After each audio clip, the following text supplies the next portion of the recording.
Hey everyone, welcome to Beginnings, the show that asks, where do creative people come from? My name is Andy. I'm the host of the show and a writer and performer based in Los Angeles, California. How is your dystopia going? Sorry, Squee. I woke up my cat when I asked that. How's your dystopia going? Mine's okay. I'll tell you what is making it a little brighter. Today's guest. That's right, I'm talking to Jana Schmieding. And if you don't know who Jana is, why don't I read you her bio right now? On today's episode, I talked to comedian and actor Jana Schmieding. Originally from Oregon, Jana cut her teeth performing sketch, improv, and characters at the Magnet Theater in New York City.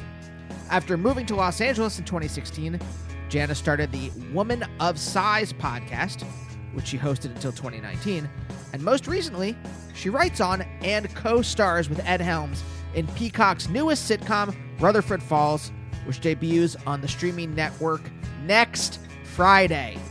Next Friday, folks.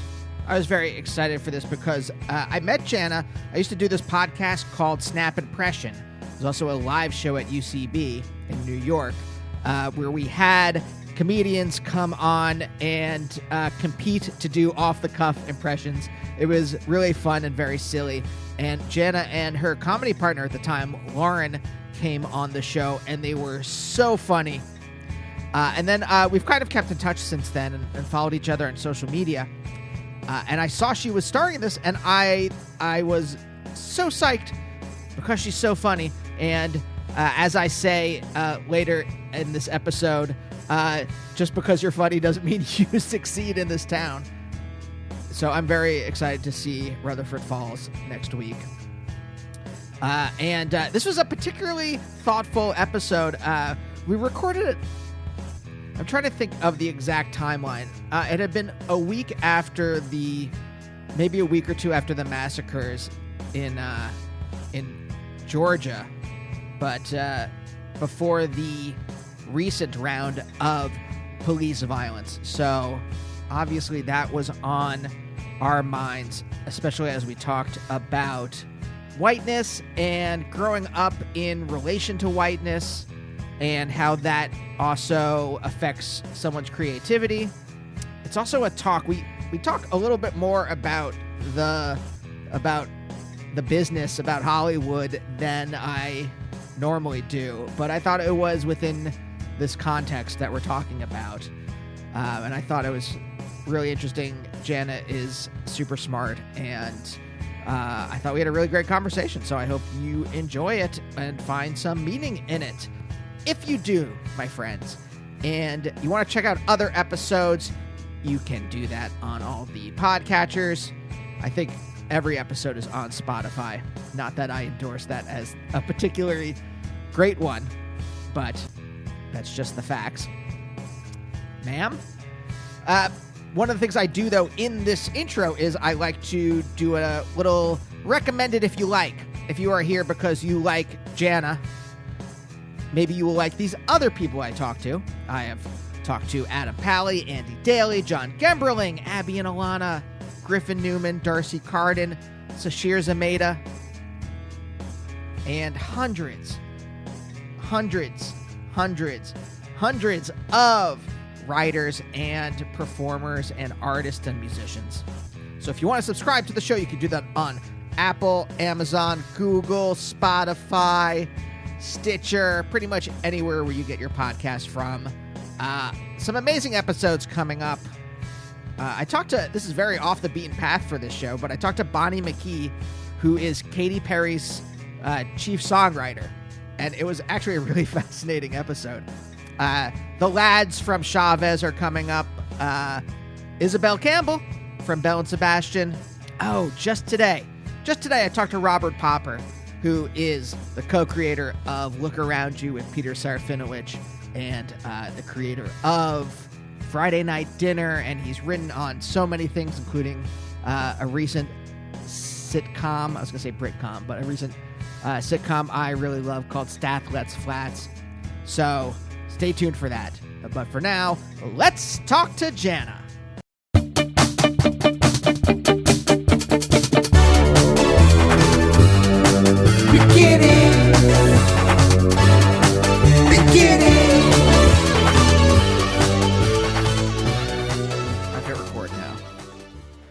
us? I'm hitting record now as well. I guess if you tense up when someone hits record, because now you're on the record. Naomi and I, we were Shit. being... Shit. We were being interviewed this morning, and I said something about our former podcast network, and she, like, turns to me and, like, gives me a glare, and I'm just like, uh-oh, that was not... I shouldn't have said that. And then the rest of the interview, I was just like felt hot and sweaty. I'm like, oh god. I know. I've been really trying to just like. I'm telling you right now, because of the show publicity, I have kind of some sleepless nights because I'm like, okay, here are the things that I can talk about and here are the things that I cannot. And like, don't ever say this and like, don't ever like, make fun of anything or, just like be really positive. Don't make yourself look like an asshole. Like just, I mean. Yeah. Well, is your like first inclination to be self-deprecating like that's like mine is? My like comedy roots are in self-deprecation, but I've had to train myself out of that. Yes. To answer simply, yes. Like it's such an easy go-to for me to be like, I'm just a piece of shit. Like I just got thrown into this job and I like have no idea how it happened. Oh my God. Like, but that's not the truth. That's not reality at all. Right. Right. Well, what's a real kind of mind fuck about this business is that it's not actually connected to talent.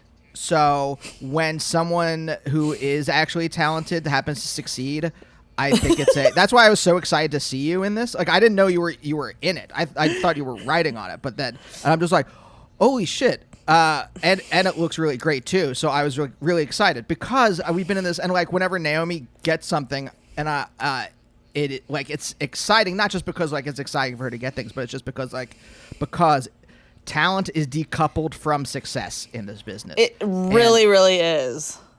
And so it doesn't. So some of the worst, and I don't mean worst isn't like morally dubious, although there are a lot of those people around, but some are just like the most untalented people are extremely successful, and they're hidden. There's so much obfuscation and smoke and mirrors and stuff that you don't know that until you actually like get up close, and then you're like, oh, you're a Potemkin person. You're not real.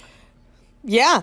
Well, and I will say that like specifically for women, and well, two things come to mind. One is for women in this industry, I think we're still kind of at a point where you can like get by on your charming good looks, and that makes you kind of like, if you like have a little bit of a quirk, or if you're willing to like trip a lot, or if you can say lines sarcastic, like there's like certain ways that you can be kind of peddled as a comedy person, like a comedic actress in this biz. And I have never considered, I really didn't ever consider as a writer on this show that like I wasn't like gonna go out for it. Like I wasn't gonna like try to audition for it because I was like, well, it's gonna go to somebody who like looks super native and is like pretty beautiful, but that can read funny lines, like that you will write funny lines for her and she can read funny lines, and because that's how I've seen a lot of it go down. I think that's changing a lot, but Native women also have never gotten an opportunity to do comedy. This is like the first time that like any of us have gotten an opportunity to audition for comedy, to like read, and the fact that the show is starring Ed Helms, like you kind of need a specific type of person who can do improv and who can like, who can roll with Ed Helms. And I'm not saying that like other women can't do that, but it just happens to be like my thing for many years was like performing improv and improvising with a lot of different folks. And and being able to speak that language comedically, and then also like doing a lot of sketch comedy, where you employ improv a lot. So it happened to be in my wheelhouse. Thank God. I mean, it's interesting. Like we are in an industry where identity is everyone gets like one chance, or there's like there's moments for I mean, unless you're just white Christian, then like every moment's your moment if you are a white Christian. Truly, white Christians have the most representation. Lucky folks. But everyone else gets like you get like 3 months, or if there was some kind of like violent thing that happened in the real world, then you get a moment there. And everyone, right? It's funny. Do you know who Andrew T is? Who? He is Andrew T. He's a writer. He is. Oh yeah. He hosts the podcast. Yo, Is This Racist? We were talking. Yeah, and the other day, he went out for saying, WGA yes. chairperson or whatever voted for him. Yeah, we were talking. I think like the week after the murders in Georgia. And he was saying that, like, it's funny how, like, there's this, like, weird split where, like, in our industry, when something violent happens to a certain group based on identity, right, a lot of people in our business go, you know what we need to solve this? More representation. I know. I feel okay saying that because he then tweeted it, so I don't feel bad about saying that on the record because he did say it in public. But it's funny, like you guys, I don't know who guys is in this. When I said you guys, I just stopped myself for a second. I'm like, who am I talking about? But like every group, like Jews, we got the Goldbergs, and then you can't have any other, and they're even not really allowed to be that Jewish.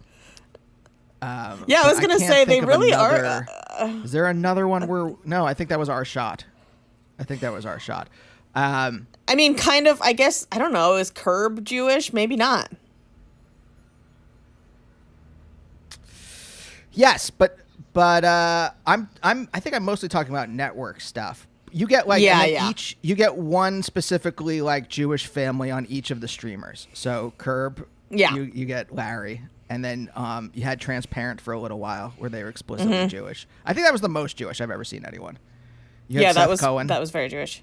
You had the OC at one point, but like, do you have there been other? I mean, not that you're privy to every single thing that goes on in the industry, but like, have there been other attempts to do specifically?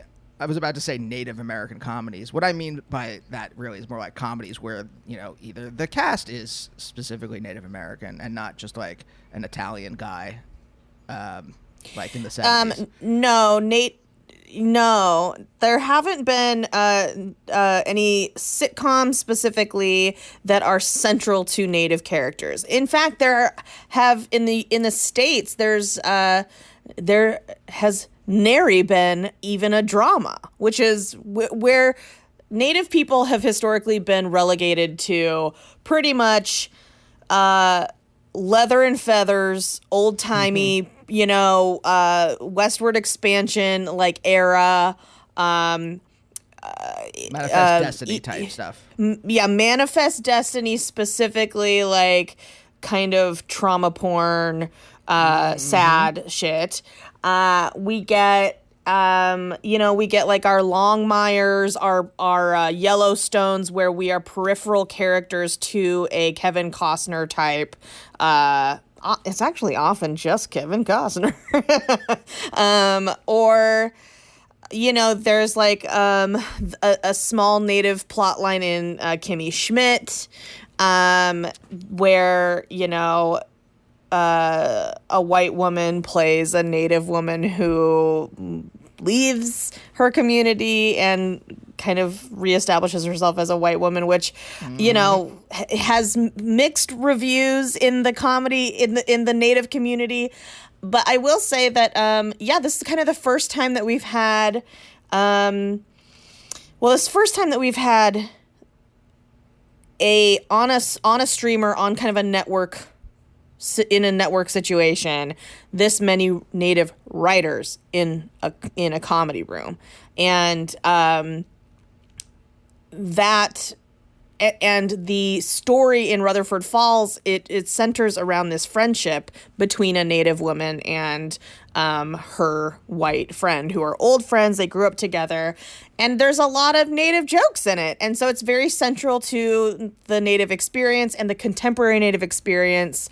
And so it is like kind of groundbreaking, I guess, in that way. But I will say that, like, on our heels, there's another comedy coming out called Reservation Dogs that is like takes place on a reservation, co-EP'd by Sterling Harjo, who's a Muskogee Creek filmmaker, and Taika Waititi, and that has a completely all Native writers room and almost an entirely Native cast and crew, and there's going to be a Marvel show. Deadline just announced there's a Marvel show, and there's a lot of Native writers in that room that's around a deaf Native character. Oh, Echo. She's a Echo. Yes, no, I know who. You aware? What is, I mean, when you say like, this might be paraphrasing you, but I think you used the phrase Native experience because that really, behind that is a very complex experience, right? Not only just like the phrase, like, okay, sorry, let me try to unpack this a little, because I think any identity is not monolithic, whatever your identity is. Like, I'm Jewish, but I have almost nothing I was saying this to Naomi the other day. I have like more in common with her than I do with, like, if I went to like my old B'nai B'rith youth group. Like, totally. It's very like identities are expansive, right? And specifically though, I think there is something like you're a Lakota, right? Mm-hmm. That means something different than I would assume someone who is Cherokee or any, like, Native American is how many different kind of traditions and how many different kinds of groups and their own experiences throughout the history. I mean, there's like maybe a shared trauma, but like, what, when you say the Native experience, what do you mean by, is there something that is common that beyond shared trauma, or is that really like part, like at the core of it? In the same way, like Judaism, you know, like I said, I don't have a lot in common with that room, but like we have we have the Holocaust in common. We got that shared trauma. We got 2,000 years of people trying to kill us. Yep, kind of same. So we have kind of a shared trauma, a shared history, different means of colonization, but we have the experience of colonization and kind of continued colonialism. There are like pan-Native tropes that we all kind of understand and share, or don't understand and don't share. I mean, there's like a lot of conversation in the Native community about like res Indians or natives who grew up on a reservation, and urban natives who are natives who grew up off the reservation or grew up in cities or have, through the process of like displacement or moving or what have you, grew up out of their tribal community. And I call myself like I call myself a city Indian, but before that, I was definitely a suburban Indian. So I grew up out of the Lakota community in South Dakota, the two tribal nations that I'm from. But I have a lot of family there, and we visited there, quite a bit as I was growing up. And so I have connections to my reservations, but I also grew up kind of uniquely in Oregon, in like a very intertribal community in Oregon, where there were natives from all over the country living in the Pacific Northwest. And I grew up around a lot of Oregon natives and a lot of Northern California natives. And so, yeah, I feel like there are like these pan-native jokes, experiences that we all kind of share, and that we all understand. And a lot of that has to do with just like the experience of living adjacent to very white towns. It's like it's the experience of being it's the experience of being away from whiteness and being able to look at whiteness and understand whiteness as a non-white person. And it's also like small townish. Reservations are like very specific types of communities. And so there's a lot of like good like res material to pull from that we all kind of understand. And also just like we are a certain way, like in the same way that there is like Black Twitter, there is Native Twitter. Right. Like there are like inter-community ways of being that a lot of, I mean, the interesting part about this moment and about this show is that like this is kind of like the first time that I think non-Native people are being exposed to like our literacy. Like we're kind of like offering this like Native literacy to the world and to the country in this like very funny way, this like palatable way, because I do think that we are often pigeonholed as like activists and and like scholars and like just deep sacred like traumatized people, which we are, but we're also Right. all of these other things. And yeah, so without like going into all of those things specifically, I think like what is exciting is that now that I agree with you that like we always are like, well, representation matters, and like I think a lot of people are like have this feeling that representation is the only thing and that it's like gonna solve racism, and I truly don't believe that. But one thing that it will do for us specifically as being not really truly ostracized from this industry is that we get to like present to the world our creativity and our art and like our humor and our humanity in a way that no one knows yet. Yeah. And that's exciting.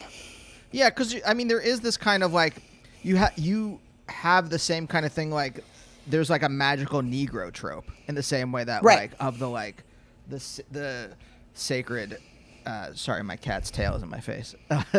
There's the same kind of thing going on in pan-native, I guess, because I'm also curious about what is specifically for you growing up in Oregon. What specifically was Lakota culture, and how was it transmitted to you?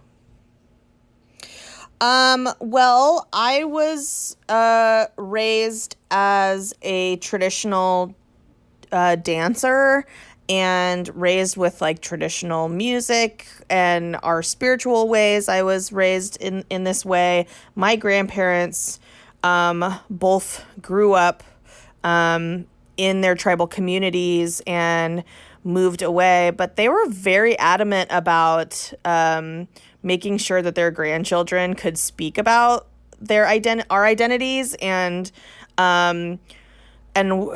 participated in ceremony at an early age. I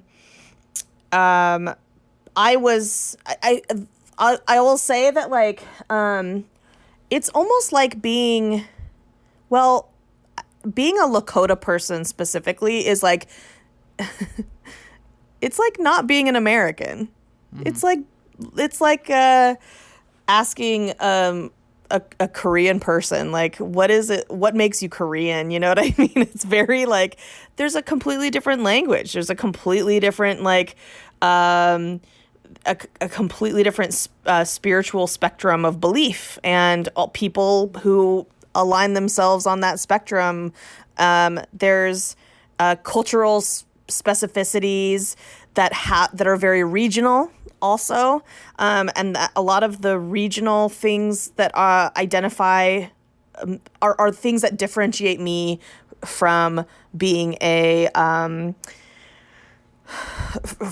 differentiate me from the Choctaw people or the Salish people, or like, it's like, but I will say that, like, growing up in a predominantly white community and being one of the only natives in a white community, when I was away from my intertribal community, is a lot of advocacy.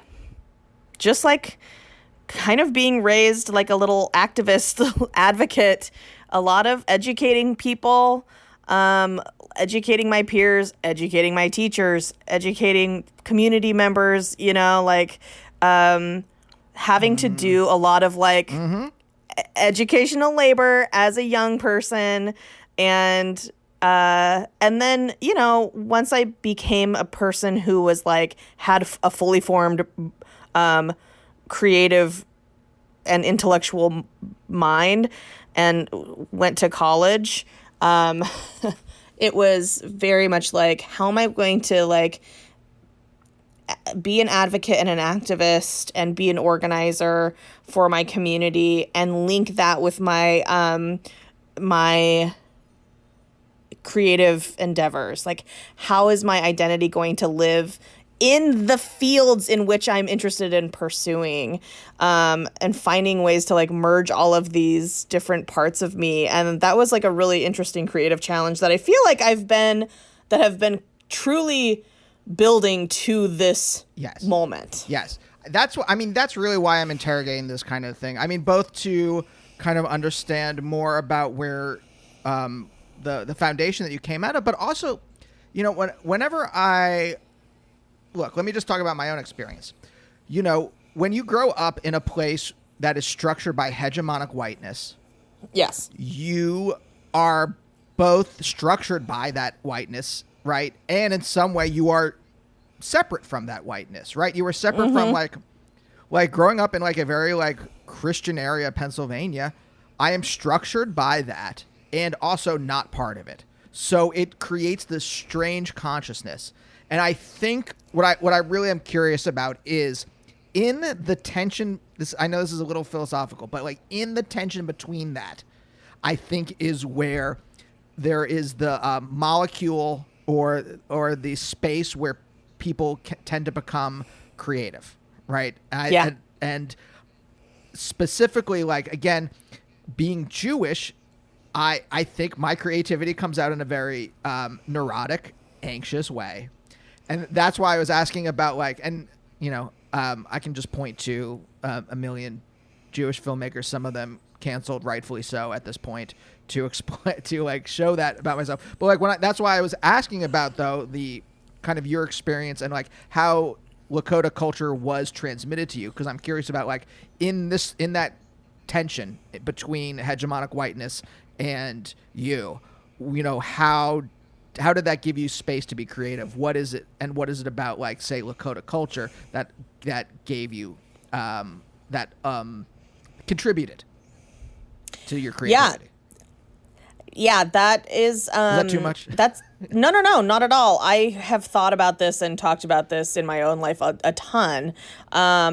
I will say that, like, my comedy is informed by whiteness. Like, my ability to pursue comedy is completely informed by whiteness. You know what I mean? Like, I have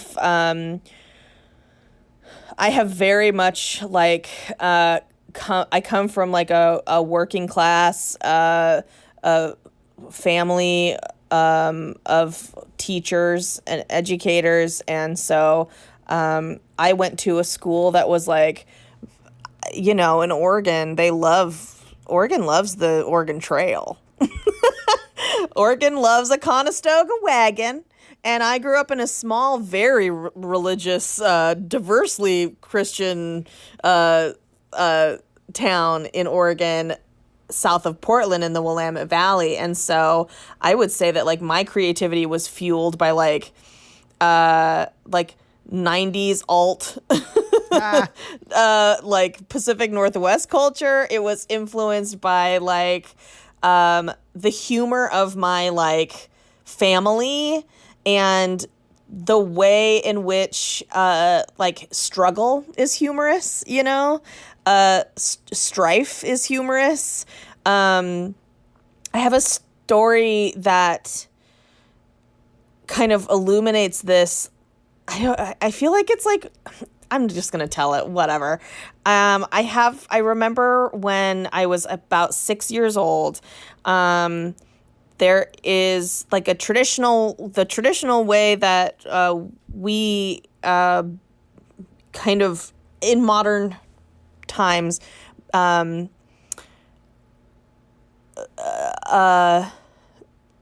manage the passing of a relative. Is the women, if it's a woman, the women wash the body, and before the body is like given over to the I guess whoever it is that's going to bury the person, or or what's the other word? Burn the body? Cremation. Cremate. Oh shit. So when I was 6 years old, my great grandmother, her name was Florence Nightpipe, and she passed away in my grandparents' home. It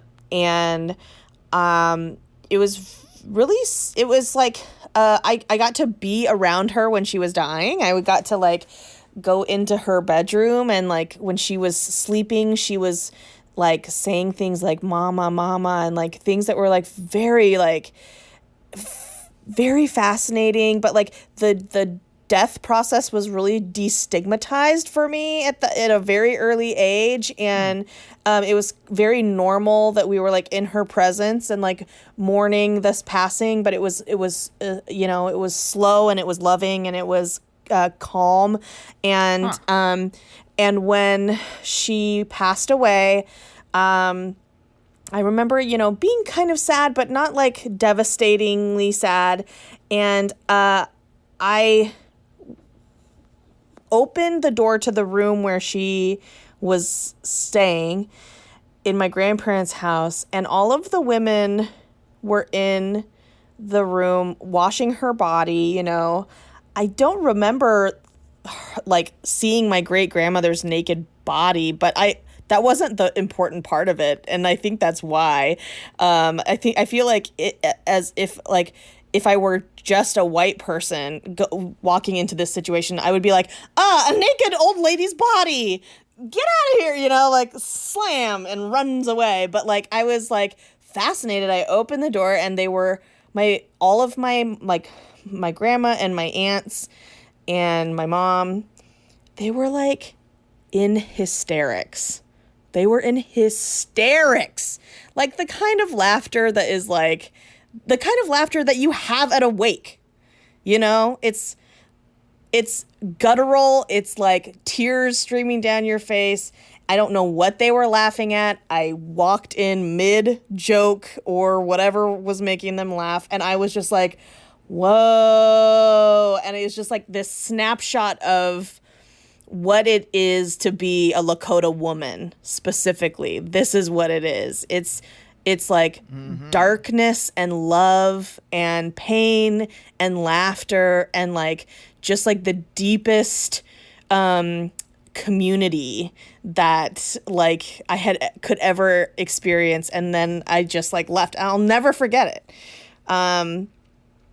To be able to like make hardship funny is like a real strength of ours. Yeah. Do you think there's also like, because there is such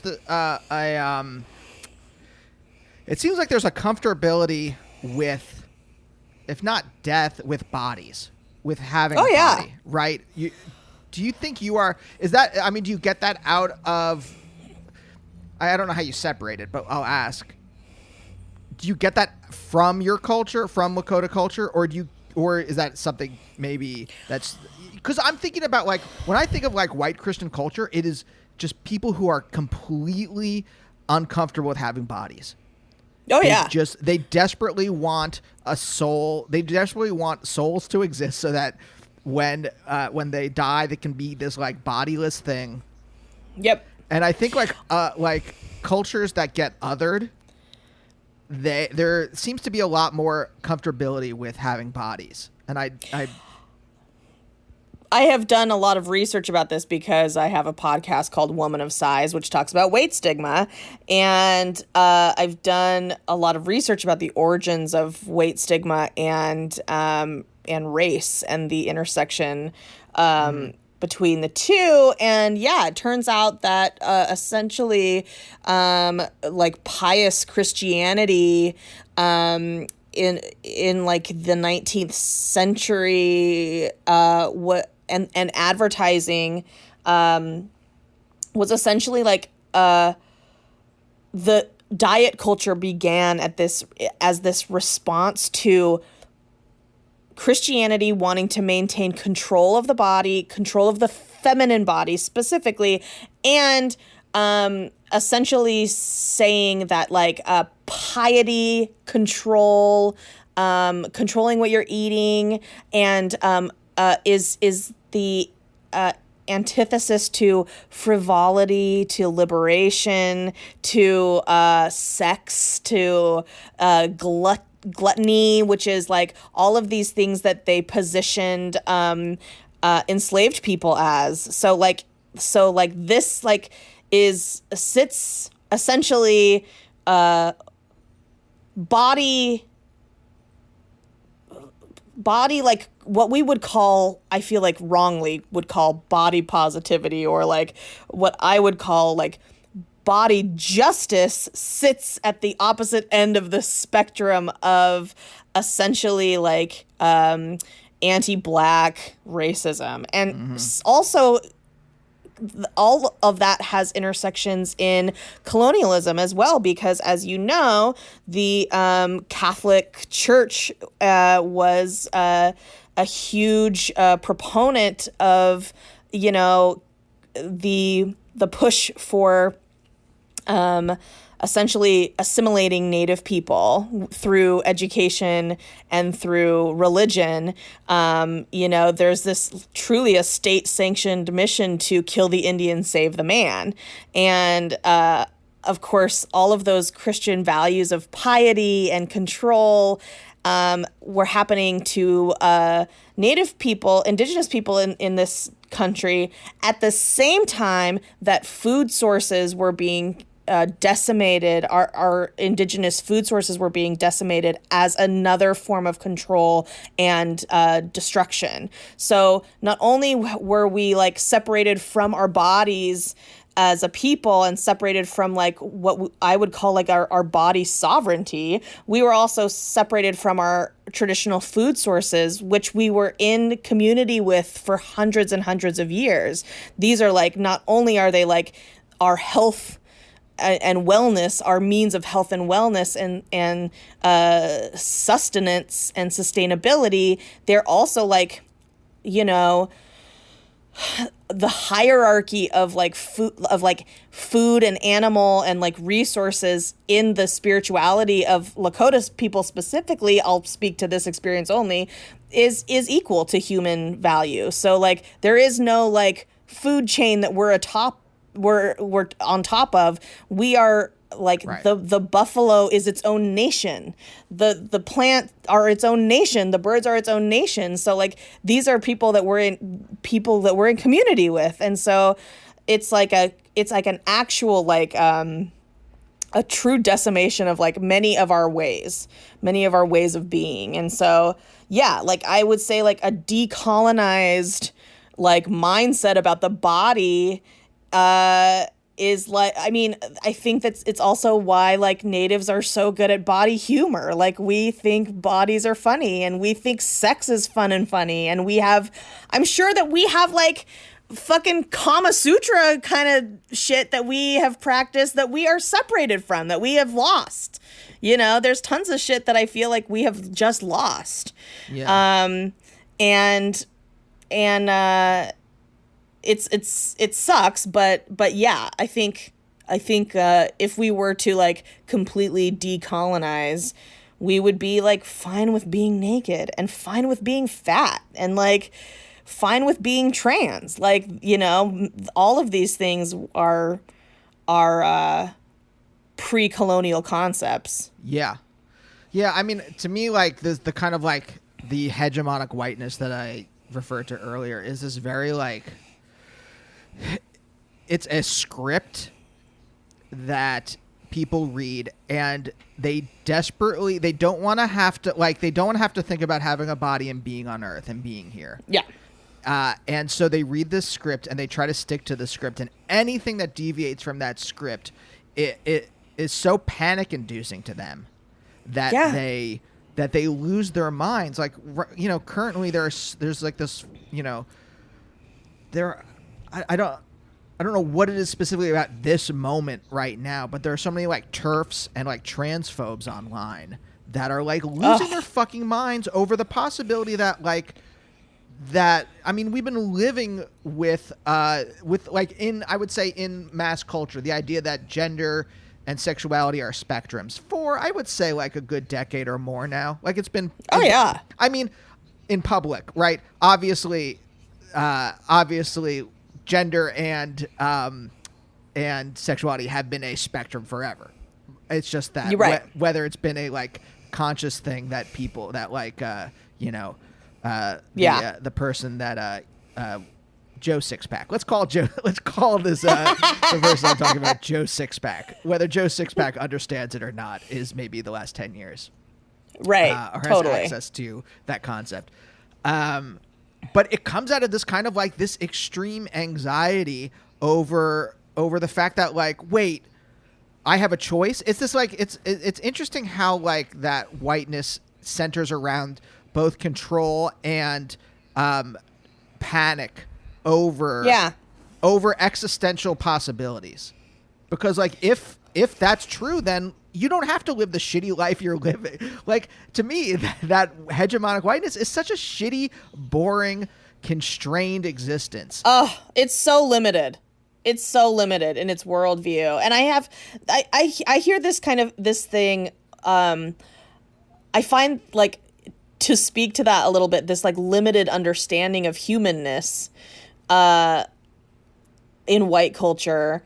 Something I hear on Twitter all the time are white people, like when anything, like when a natural disaster happens or like when people are talking about like climate change, there's this like prevalent like point of bitching that is like, humans are a cancer. Like, humans are the downfall of everything. And like, humans, man, we are just like a cancer, a sore on this earth, you know, as if like it's so fucking wrong for so many reasons, but namely the reason is it's like, no, we're not. We're actually like a vital part of the ecosystem of this world. And like, and of course you wouldn't know that, white person, because you have only been on these lands for 100 fucking years. Like, you don't know how to use it. You don't know how to be in community with it. Like,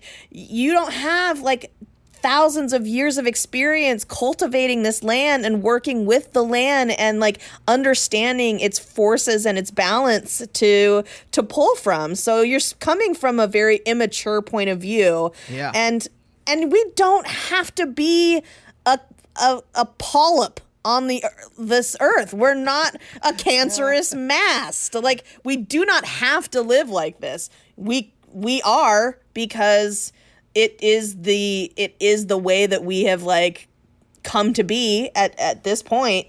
But it doesn't have to be like this, and it can be reversed. Yeah.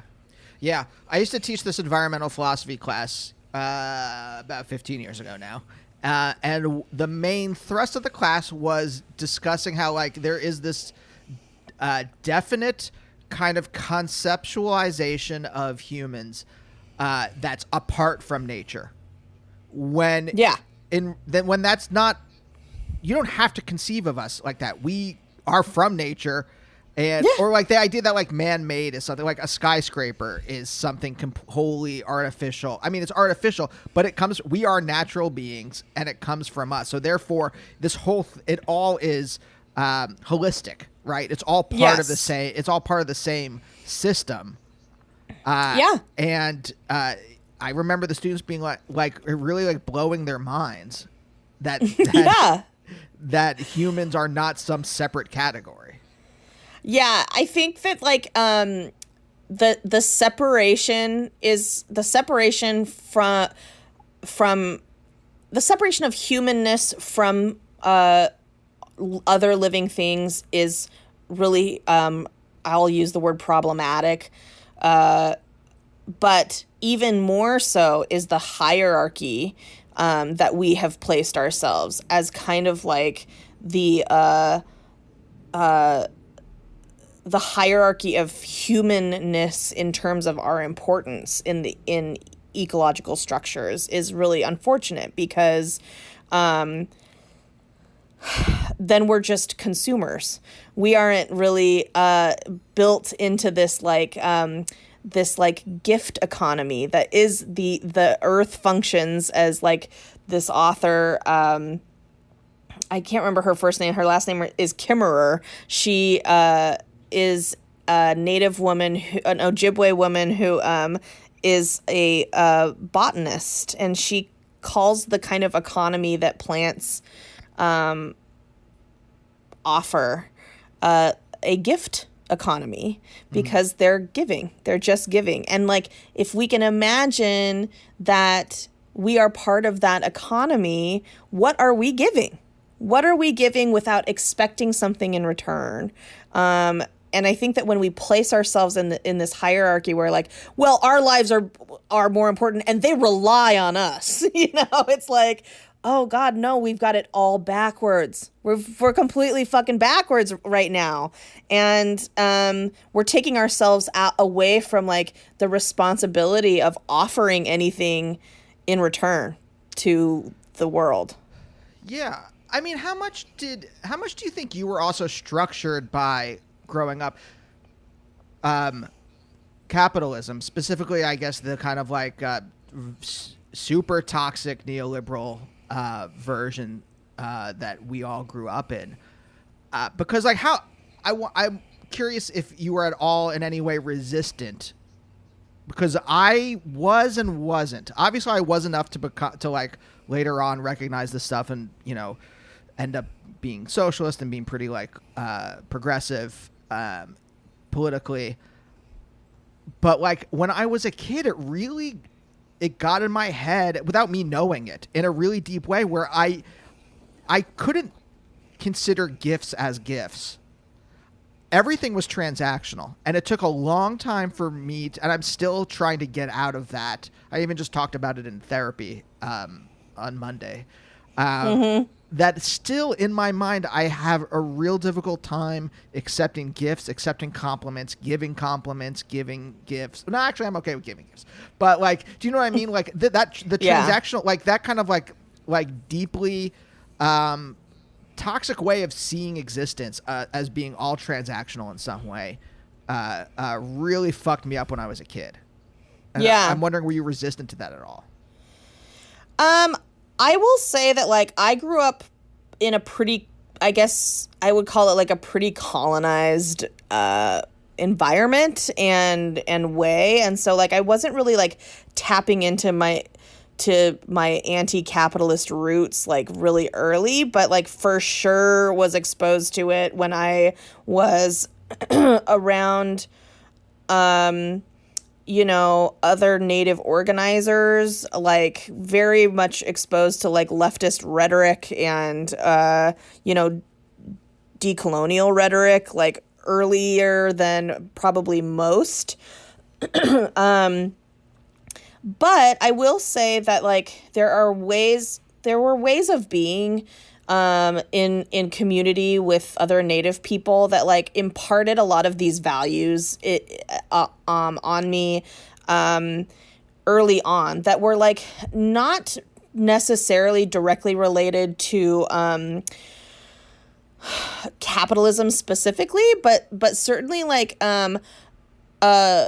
removed from capitalism, if that makes any sense. So like ways of being in community with people that like didn't necessarily rely on money, and ways of like accepting people from all different walks of life and having no like no real bias or judgment about poverty and poor folks, because that is like just a reality for a lot of Native communities and Native people, and like and also like the value of like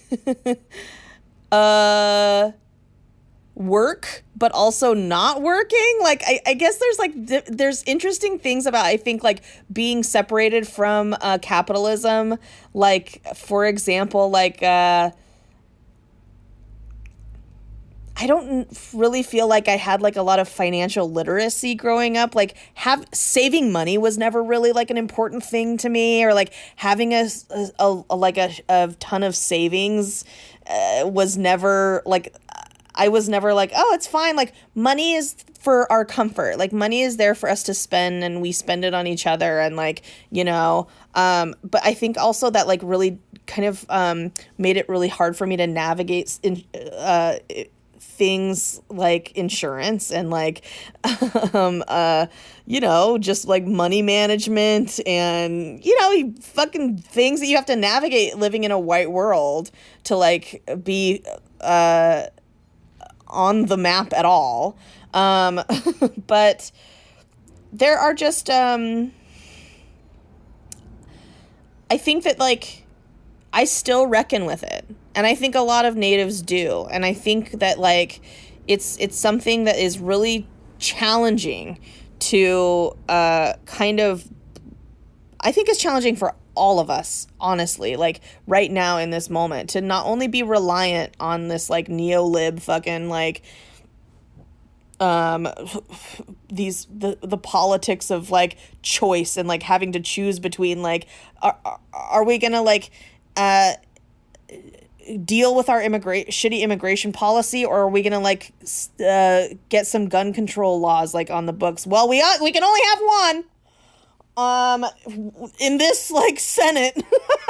You know, it's like all of these things are just like so hard to like reckon with personally, because I feel like my communities, the communities that I really give a shit about, are fighting some of the like biggest battles, like the biggest existential battles. Like this is like where Natives exist on the front lines of. These are like going to battle with Enbridge, like some of the biggest oil corporations in our world, and Indigenous people are like always standing at this fucking crux where we're just like protecting the last vestiges of our humanity and our ways, and against these corporations that could do anything at any time. They could truly plow us over, and have been trying to for ages and have not succeeded. And you know, and here I am like on a Peacock show. What am I doing? What am I fucking doing? Well, no, but like, look, I may have been joking a little bit about representation before, but like, it's not that it doesn't matter. Wasn't saying that, right? I totally. It's still, you have to fight all these battles on a number of different fronts. I was just mocking the fact that that's all our industry. Our industry draws the line at totally. They're like we have one show for every group, or we have one. Yeah. We have one POC on every writing staff, or whatever like that. Right. Except for the executives. then you can have 3,000 white people and nothing else. But it is something that keeps me up at night, is that kind of a position, to have this position and to be, and to be essentially paid a lot of money to like do this thing that I find joy in and that I think will bring joy to a lot of people. It is really hard for me to like grapple with that. And I think it's just going to be something that I have to figure out how to live with, is like, how can I be an advocate still and be like a class traitor? How can I actually do that and still enjoy my life? Like, I don't know. Yeah, look, that's me in therapy every week. It's difficult. This is how I've like tried to look. There's two things. One is my dreams were formed in a different paradigm, right? We went through a paradigm shift around like 2008, and that's where I at least draw the line. Some other people say like 9/11, but like, let's just say in the 2000s, there was a paradigm shift, and I happened to just like, my existential dreams formed in the 80s and 90s, and I can't do anything about that. It's the same thing my palate formed around then. Mm-hmm. And there's just like, I'll always love chicken nuggets or whatever. I mean, now Morningstar Farms, fake chicken. Sure. But, like, I can't not like that stuff. I can expand my palate, and I eat lots of other different things now, but I'll always like that. In the same way, I'll always want to do this in my heart. And I try to say like, all right, great.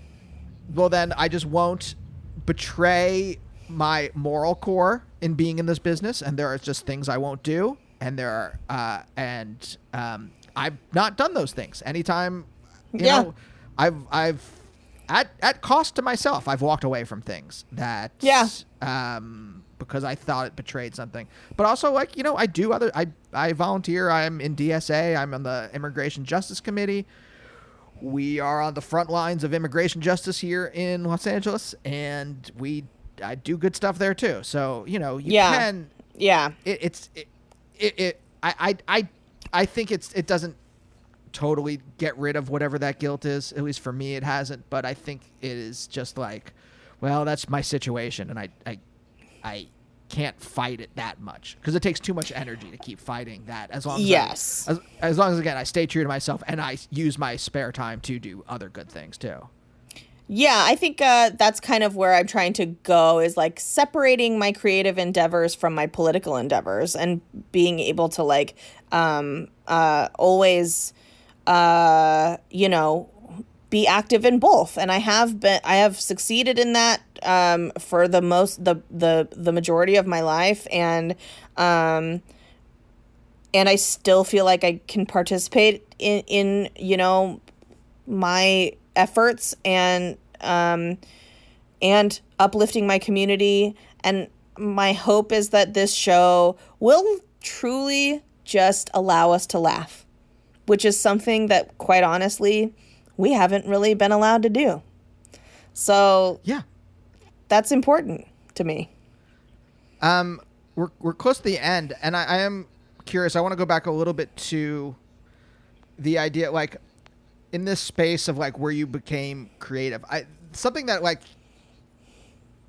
jumped out at me as we've been talking is like this idea of community, and I don't think it's a coincidence that what you ended up doing is sketch and improv, right? As opposed to like stand up or, doing something. Totally. Like I think it's reductive, but I engage in armchair psychology on this show. So, then let me in, doctor. I love it. I love armchair psychology. I love meme psychology. All of the above.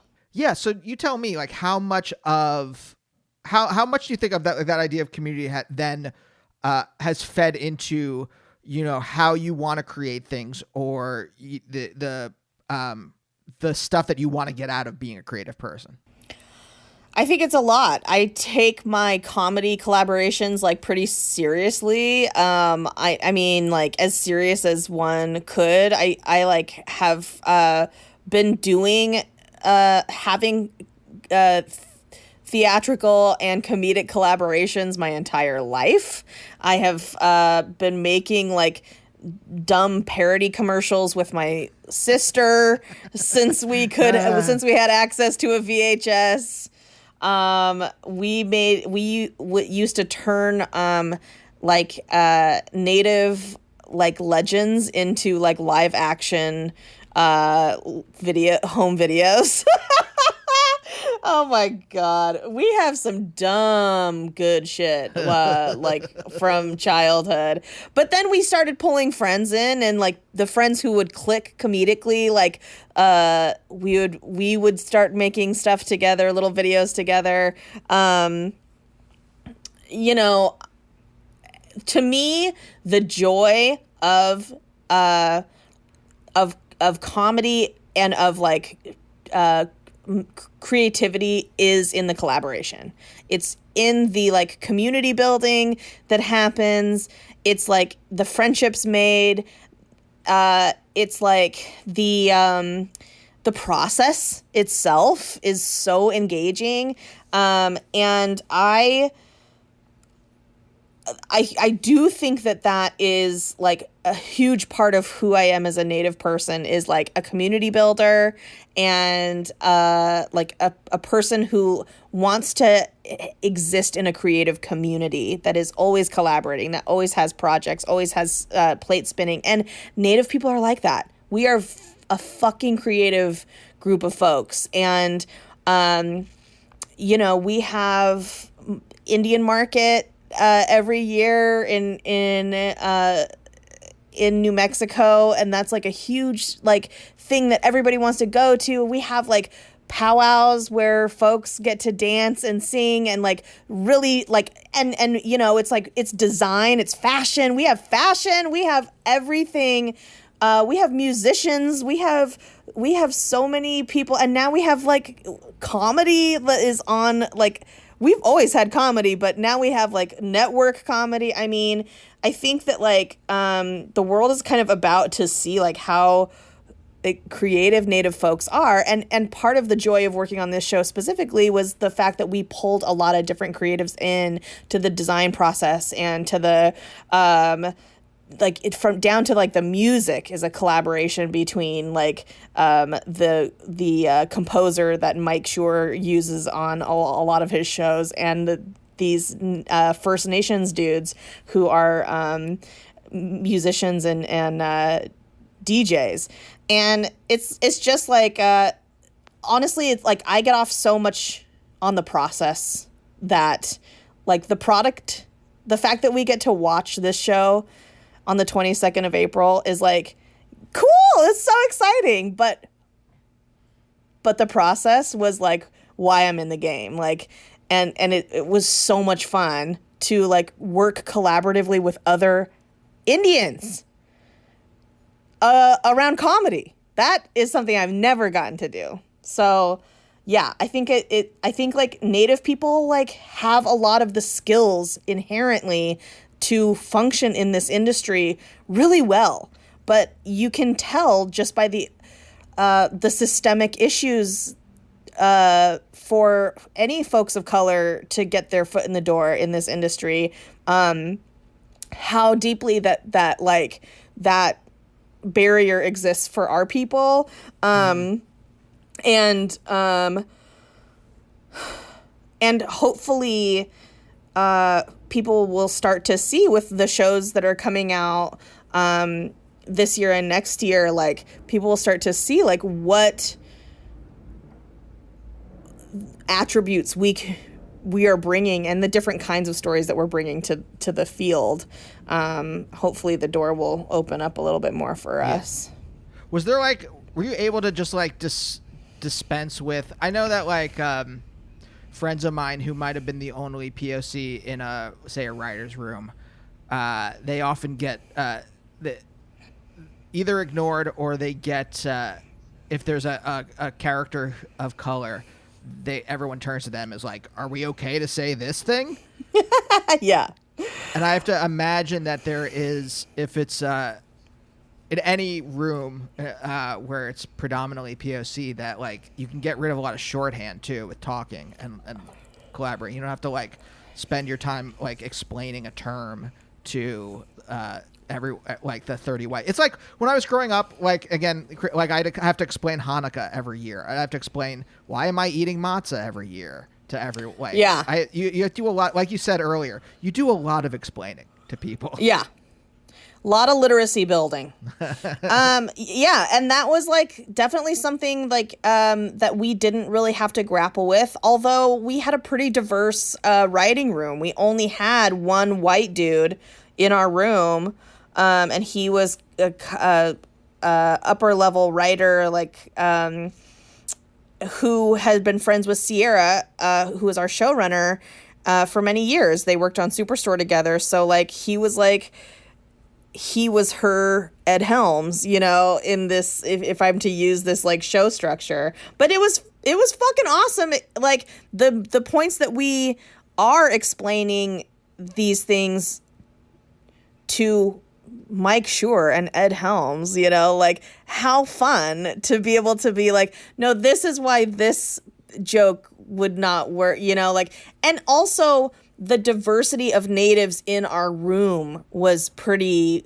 cool because we had res native writers and queer native and, you know, city Indians and suburban Indians and capitalists, anti-capitalists, you know, like just like we had all types in our room. And that's like, that just makes the flavor of the writing so much more nuanced and funny, because then you're playing on like all the tropes. You get to pull, we're making fun of every kind of Indian on our show and also loving all different kinds of Indians on our show. So it's just like, it's the you know, it's in the same way that having one black writer on your staff is going to give you one person's perspective on the community.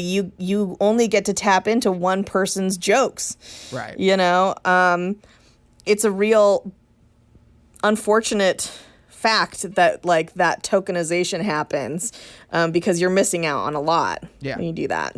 Yeah. And then and again, it kind of just reduces whatever your identity is to a thin kind of veneer and says like, well, this is why this one black person must stand for all black people. Is that synecdoche or metonymy? Whatever the yes. thing is, right? This is all blackness, or this is all Jewish. I mean, Jewish is obviously it's a little more complicated, but we had like a black writer in our room as well, and she was having a great time being like, wow, I'm a minority among minorities. But like the shorthand is so much you know, like and we had, you know, a Latinx writer on our staff as well, so it's like we're also like feeding off of each other's like otherness in this way where we're really like able to create a very interesting story about whiteness and the fragility of whiteness and and make fun of it in a way, not necessarily make fun of it, but like poke at it in a way that's like fun and interesting and new, as opposed to traumatizing. Yeah. That actually seems like a nice place to end. Thank you so much. Thanks. It was also very nice to see you again. So nice to see you. Thanks for having me. Yeah, of course. And we'll see you next time. Bye. Bye, oh, bye, oh, bye, oh, bye, oh, bye, oh, bye, oh, bye, oh, bye, oh, bye, oh, bye. Bye.